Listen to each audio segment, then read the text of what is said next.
The Kings really had a chance to take care of this series after being up 2-0. And then ever since Draymond got suspended, it seems like nothing has been going their way. It's all been unfortunate. They've been so close in the last game especially, and now hearing the De'Aaron Fox news, it just seems like they missed their opportunity to really take over the Warriors this series. It's now 2-2 going back to Sacramento, but De'Aaron Fox is a game time decision.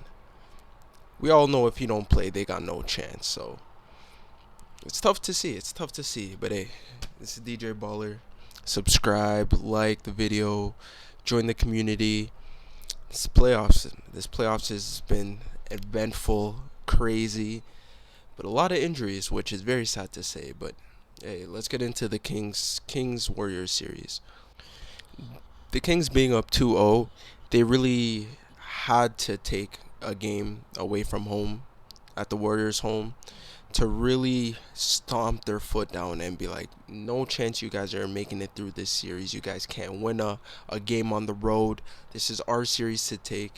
And I don't know. They go to the Chase Center. It wasn't really a close game, game three. The Warriors really put their stomp on the game and showed why they're a championship team. Steph Curry went crazy, no Draymond, and they still were able to keep the Kings at an arm's length away from having a chance to win that game. So then they go to game four. Draymond's back coming off the bench. They're having kind of a new system, the Warriors. They want a big, always on the floor. And the Kings were so close. The Kings were there the whole game. De'Aaron Fox is a star, man. He's an absolute star carrying this team because it seems like everyone on the Kings, some have a good game this game, some have a good game that game, but a lot of bad games from a lot of key pieces that they've had throughout the year come clutch, as in Keegan Murray, Kevin Herter. They've been wishy-washy, really, but this game four really they had to take because now being 2-2 against the Warriors, it's really up in the air now. Draymond Green comes back. They said he learned from his suspension. Man, in the first quarter, what's it called? He poked Keegan Murray in his face. Just blatant poked him in the face. Talking up to De'Aaron Fox, getting a tech, and it's like, man, this is your first game back, and it seems like legit in through one ear, out through the other. But it just seemed like he don't care. He know that the ref's gonna have him on a long leash now. All the controversy that's come from him being ejected and suspended, he knows he got a long leash and he gonna take advantage of that. But to see him not change at all, it's kind of funny. But he comes back. He's horrible offensively, but has a crazy defensive game, and that's why the Kings really needed to take control when he wasn't there. But now he's back. The Kings are there the whole game. De'Aaron Fox is clutch after clutch after clutch bucket. Sabonis was decent this game, uh, going down the paint and really butting his way for a couple buckets.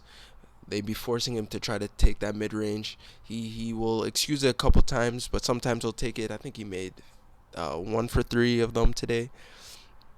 And then Keegan Murray had a very good game for them shooting the ball from three. I think 22 points, very good from him. But still, with all that, they just were so short, so close. Harrison Barnes, all that play, man.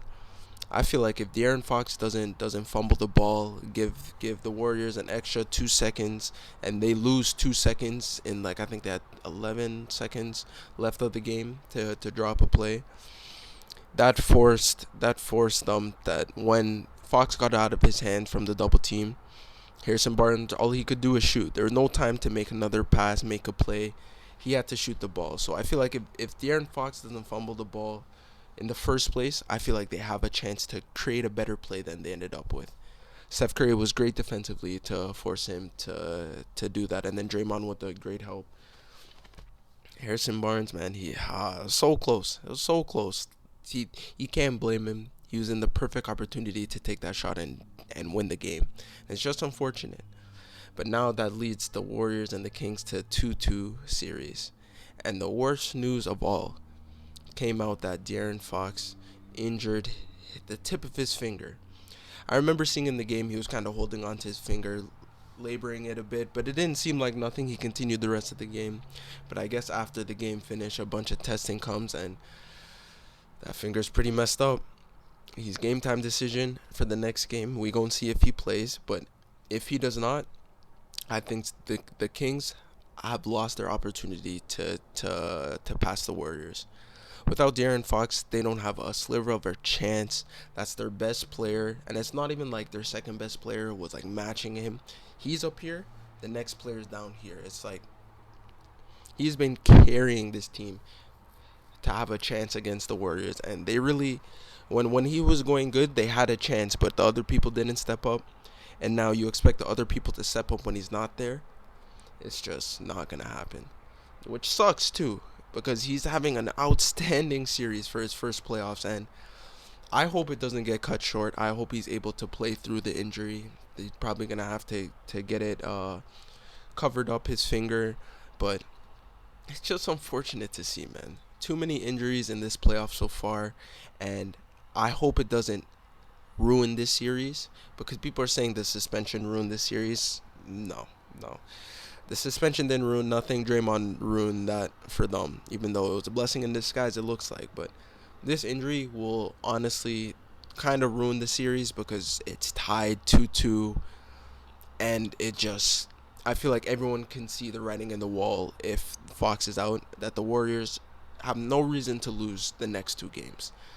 And it's just going to be sad to see. I was really hoping the Kings can pull through. I feel like they've deserved it for how they've been playing, how they've been together as a unit in their first playoff game. And we will have to see. Cross my fingers for De'Aaron Fox, because he deserves it. He alone deserves to have a series where he plays every game and is able to have a chance, to give his team a chance to win. So we will see. We will see how the Kings bounce back from losing two in a row. The Warriors still going to struggle away from home. And yeah, the Knicks, man. Who would have thought the Knicks would be this good? Or maybe it's who would have thought the Cavs would be this bad? Because honestly, 80 points in game 3, embarrassing. Donovan Mitchell not playing at his level that everyone sees him being as a playoff performer. He's been struggling. Honestly, every person in the Cavs individually have struggled for large parts of this series, and it looks like the Knicks are going to pull through with flying colors. New York going crazy. Everyone's watching those clips of the New York fans. Honestly, it's nice to see. But I don't think anyone could have pictured this happening before the playoffs started. I personally had the Knicks in 7, but the Knicks in 5, hey, hey, Jalen Brunson has been my MVP of the playoffs so far. If there's one player that has been the MVP, has pulled up in every game, it's been him. And if he brings this Knicks team to the second round, I feel like a lot of people are gonna give them a real shot to win the next series and make it to the conference final, because I feel like if they win the next game, they have proved it, and they should receive that respect from us fans to believe that they really can make it through the next round. They have been amazing, and like top to bottom, all their players have shown up. Maybe not Julius Randle, but my God, Mitchell Robinson. The rebounding has been ridiculous. You see him go for an offensive rebound, and like how it gets the crowd so hyped, because they know that he really shouldn't be getting it that easy, but he's working hard for those, and people are appreciating it. That the Knicks series have personally been my favorite. I like the two teams, how they match up against each other, and I can't wait to see this in the next game. Cleveland gonna have to do something crazy. Donovan Mitchell gonna have to go for 40. Garland gonna have to have the game that he had this last game at the second half. He's gonna have to have that throughout the whole game. Evan Mobley has to be more aggressive, and him and Jarrett Allen really have to win the rebound battle. It seems like this one guy, Mitchell Robinson, is out rebounding both of them. I don't know by the numbers, but on the eye test, it just looks like that. So Cleveland really need to improve, and man, the Knicks just got to keep doing what they're doing, and they gonna make it far. Hopefully, y'all enjoyed. Until next time, don't know. Boston and Denver going 1-5, by the way.